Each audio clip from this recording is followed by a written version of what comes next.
those paint can covers, Jimmy Lee. I can handle the rest of these tools.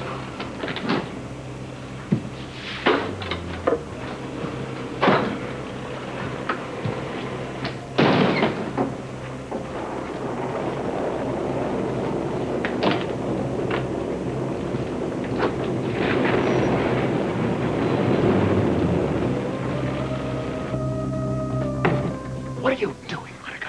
Are you standing there accusing my father and me of planning to murder Tolliver? I didn't say that. Well, you implied it, which is even sneakier and certainly much more your style. All I said was I had no intention of getting involved in anything illegal. Nobody is planning to do anything illegal. Oh, really?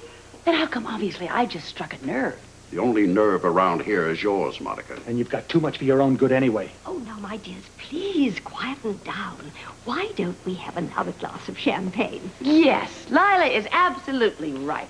Why don't we just all eat, drink, and be merry for tomorrow? That's enough, Monica. I'm terribly sorry, but we have to set this up now.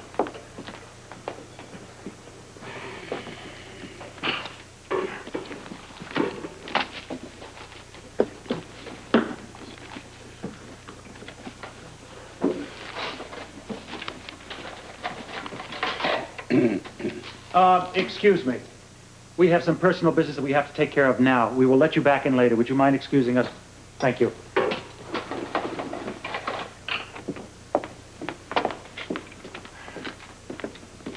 Thank you. What is wrong with you?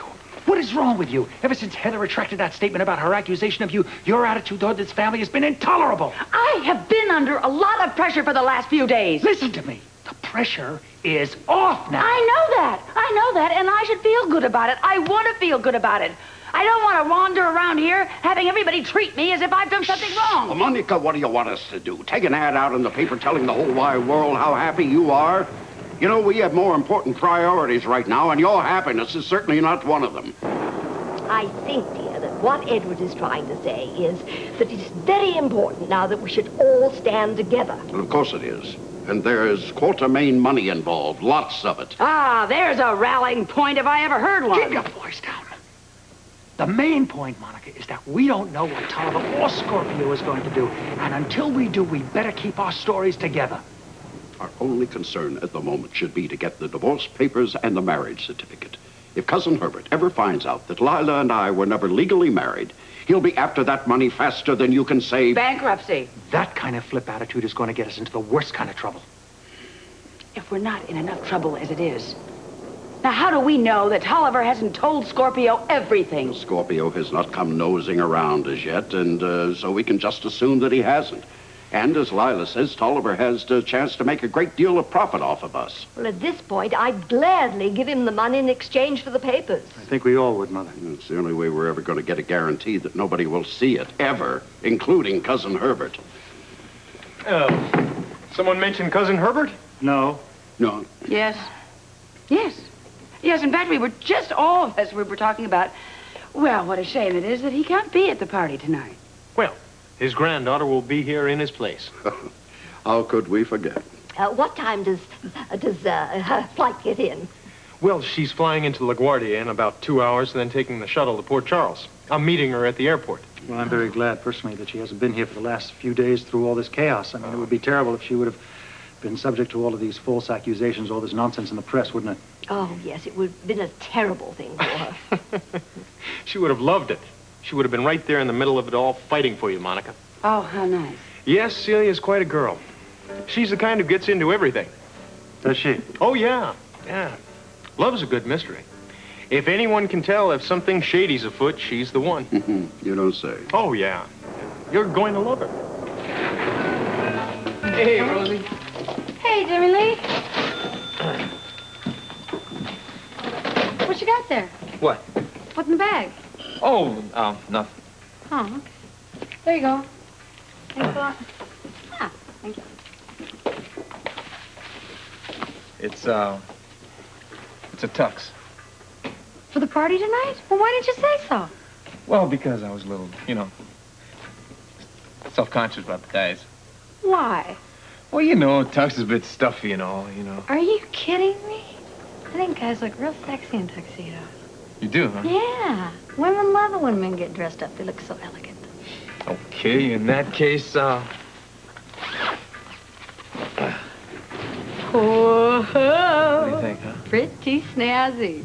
Nice the guy for something conservative, you know. It's conservative. Does that mean it's not elegant? No, it's elegant and conservative and sexy. Everything a tuxedo is supposed to be. You really think so? Yes, it's perfect, Jimmy Lee. What? You're acting like you've never worn a tux before. I haven't. You're kidding. Nope. There's not much use for a tux on the farm.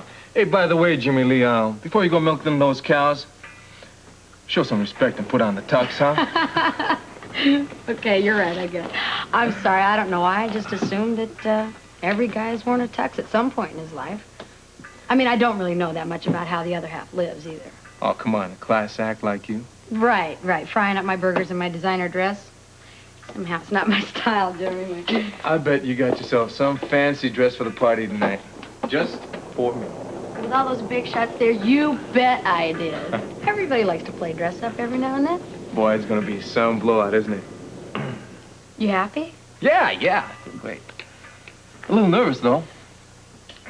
I'll be rooting for you, you know that. I know. I appreciate it, Rose. Listen, I better go upstairs and start working on how to be a big shot. A big shot? You? No way, never. Come on, that's a low blow. No, it's a compliment. Big shots are conceited, stuck up, and basically obnoxious. That's not you, Jimmy Lee. Well, you know what I mean.